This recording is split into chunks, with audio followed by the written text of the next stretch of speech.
Yo, sup? It's your boy, NY3 again. Now, welcome to part 2 of the Zefra Yangzing showcase. In this part, we are going to introduce other half of the deck known as the Zefra. The Zefra consists of an alliance of 10 monsters from 5 different archetypes, which is really cool. Whereas the Yangzing are based off Chinese mythology, so 9 sons of the dragon. The Zephyr are based off the Tree of Life, or the Sephiroth, or the Kabbalah from Jewish mythology. Now, the Zephyr as scales are not that good, or restrictions unfortunately, but as monsters, they all generate some sort of advantage or something cool when they're pendulum summoned. And they also each have a secondary trigger, apart from being pendulum summoned, to get their effects. Card design wise, as in the picture, they all have cool white wings and an orb. Each of them has a different color somewhere on the body. So yeah, without further ado, let's get into the first Zephyr card. And again, we're doing this from order of least importance, ending with the most important card. First off, we have Ritual Beast Tamer Zephyr Windy. Now, Zephyr Windy is probably the worst +1 in the history of Yu-Gi-Oh! Ever. So, its stats are pretty mundane, but Windy directly contradicts the whole entire pendulum mechanic, which is you want to set up your extra deck so you can have your big pendulum pushes. Now, Zephyr Windy does the opposite of that. Zephyr Windy grabs back a face-up Zephyr monster from your extra deck back to your hand. So it's pretty useless. I mean, the only possible use she might have is that she's a 7 scale herself. But when you need a 1 scale, you can normal summon her, grab the 1 scale from your extra deck if you happen to have one there, and set your scales. She's not very important. Now, Zephyr Windy is a purified form of El Shadow Wendigo. She was the first to be chosen by the sacred tree according to the lore. She's got a green orb, and that represents eternity. Next up, we have a continuous trap card, Chosen of Zefra. Chosen of Zefra has 4 pretty good effects. It has pretty good artwork, but unfortunately, these effects require us to have an unrealistic amount of face-up Zephyrs in the extra deck. Now, at 3 or more, our Zephyrs all gain 100 attack per Zephyr in the extra deck.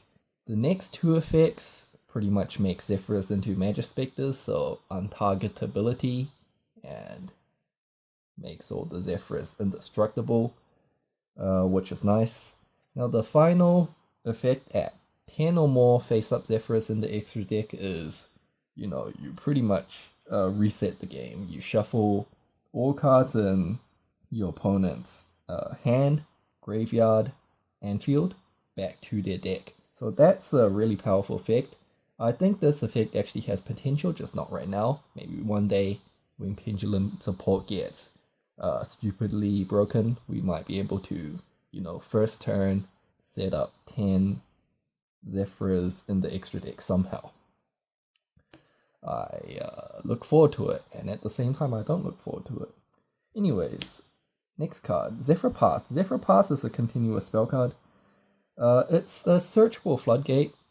It prevents special summoning from anywhere except both players' hands and extra deck. So it's very interesting. Unfortunately, it's really fragile like Vanity's Emptiness. If a scale dies, it dies with it. And you have to have 2 Zephyr scales to even activate it. So it's pretty hard to use, but at the end of the day, it is a searchable floodgate. So maybe someday there'll be a deck that just happens to lose to this card. Alright, so another monster. Zephyr Saber Swordmaster of Necros. It's conveniently level 4, and it's also conveniently a Necros of Brownak search target, and you can search Necros of Brownak every time Herald of Arclight is sent to the graveyard. And if there's one thing you should know is that Yangzings love making Herald of Arclight as well as recycling that one Herald of Arclight several times with Baxia. So that's a nice piece of synergy if you choose to run it. His effect is almost non-existent. He can substitute himself for a ritual spell for Necros, but I mean most of the Necros are, banned or limited, so that's even harder to pull off than it should be. Alright, so next up we have our first Shadow Zefra Naga. Shadow Zefra Naga is level 2. Its effect of returning a scale back to the hand is not +1, but it's still very good. You can combo it with a lot of the other Zefra cards, such as the Teller ones, which we will get into later, and it can protect your scales from your own Teller Knight Zephyrs. Zefra Naga also lets you protect your scales because we know is that cards in the hand are much more difficult to get rid of than cards on the field. Now, they all have their own different colored orbs and meaning. So just going back a bit, Zephyr Saber. Zephyr Saber is white and he represents the crown. In other words, he's the leader of the Zefra. Naga's orb is purple and he represents the foundation. Shadow Zephyr Core. Now, Zephyr Core is a level 4 monster whose effect lets you summon your pendulum scales. It gives you extra damage on board. It promotes rank 4 plays. His effect also triggers even when he is detached as a material and sent to the graveyard. He can still special summon one of your Zephyr scales. The 2 Shadow Zephyrs can be searched with Shadow Hedgehog, and you can destroy Shadow Hedgehog with effects such as Baxia. Yeah, that's just a piece of synergy. Searchable scales. Zephyr Core's orb is multicolored and it represents kingship. Next up we have Zefraxa, Flame Beast of the Necros. Now, Zefraxa is level 5, so it allows easy Baxia access with our pseudo-tuner Zefraxi, which we talked about in the previous video. Now, Zefraxa can capitalize off being in the graveyard. Now, that means you can exceed with it, you can discard it, and it's just going to bring itself back from the graveyard. This is really useful for both offense, defense. Yeah, so now Zefraxa's orb is orange, and it represents splendor. Ritual Beast Tamer Zefram Palaka. Zefram Palaka, now we're getting into the hard +1s of the deck. Zefram Palaka allows you to reborn a Zephyr or Ritual Beast monster from the graveyard and destroy it at the end phase. Pendulums in general don't give a damn about being destroyed, they just go back to the extra deck. Furthermore, Zephyr New, when he is destroyed, he searches a spell or trap, so that's even better. Zefram Palaka can recover permanently lost pendulums. So when you overlay your pendulums, or when you discard them, or when their summon is negated by something such as Solemn Warning, they go to the graveyard instead of the extra deck, and you tend to lose them forever. But that's when Zefram Palaka comes in. Zefram Palaka grabs one back, +1, and recovers it. Rampilika's orb is yellow colored, and she represents beauty. The next 6 cards that I personally run in my deck. So starting off with Zefraxi, Treasure of the Yangzing. Now we talked about Zefraxi, Treasure of the Yangzing in the previous video. Its effect makes something else a tuner. So it's very flexible. It opens up all the synchro plays for the Zephyr side. And yeah, I won't go into that much detail for Zefraxi since I've already done so previous video. Zefraxi's orb is blue, and he represents kindness. Zefraxi should probably be ran somewhere, well, it could be ran at 1, 2, or 3 in the Yangzing Zephyr deck.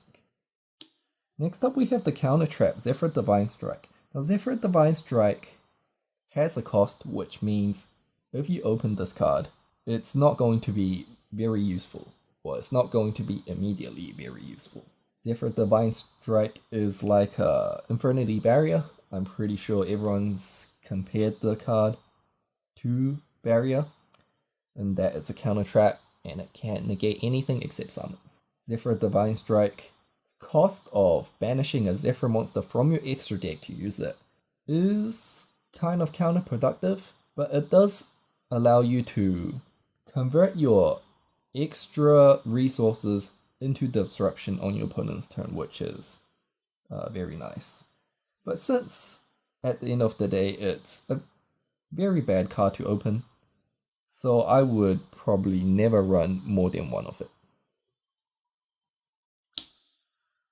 The first of our Tellarknight Zephyr monsters is the Tellarknight Zephyr Tobin. It has a really big defense. It allows you to pop a Zephyr on your side and any face up on your opponent's side, so it's a great searchable answer to those floodgates such as lose one turn. It's also a good searchable out to monster floodgates such as Vanity's Fiend. Now, I did cut Zephyr Tobin down to either 0 or 1. Currently, I'm only siding 1, and that's because Necros of Unicorn has disappeared off the face of the planet, so it's no longer a necessity for the meta, but it's a great searchable out to things and could very well be important in future metas.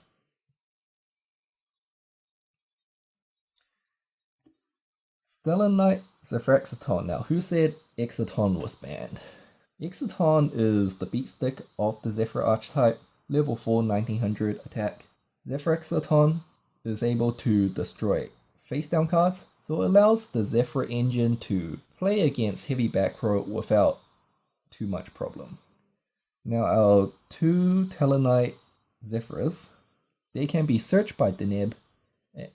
Of course, you know, Deneb triggers on normal or special summon, so the synergy here is Baxia being able to bring Deneb back each time it gets brought back. It gives you a +1 in the form of a scale. Now Zephyr Tobin's orb is red. It represents might. Stellar Knight Zefraxiton's orb is grey, and that represents wisdom. The next card we have is Oracle of Zefra. Oracle of Zefra is the field spell. At the same time, it's a tanky for any Zefra. However, you can only activate one Oracle of Zefra per turn. This means that if you open or if you draw multiple oracles, they can clog. That's why I am currently running 2.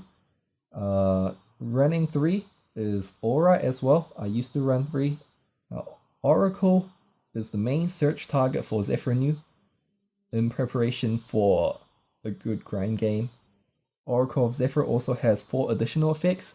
Now the Ritual and Fusion are not that applicable in the current deck. Synchros is what I'm mostly interested in. It lets you put any monster in the game onto the top of your deck when you synchro with a Zefra monster as material. Now this is very good for putting unsearchable hand traps onto the top of your deck and then you can't upstart into it, for example. Oracle's Exceed effect is also very powerful and easily accessible. It lets you draw 1 card and then discard 1 card. So you can discard cards such as, you know, the Clowns, Shadows, or Zefraxa, Flame Beast, into the graveyard, which pretty much means every time, well, once per turn, when you overlay with a Zephyr monster for Exceed material, you are going to be getting a +1.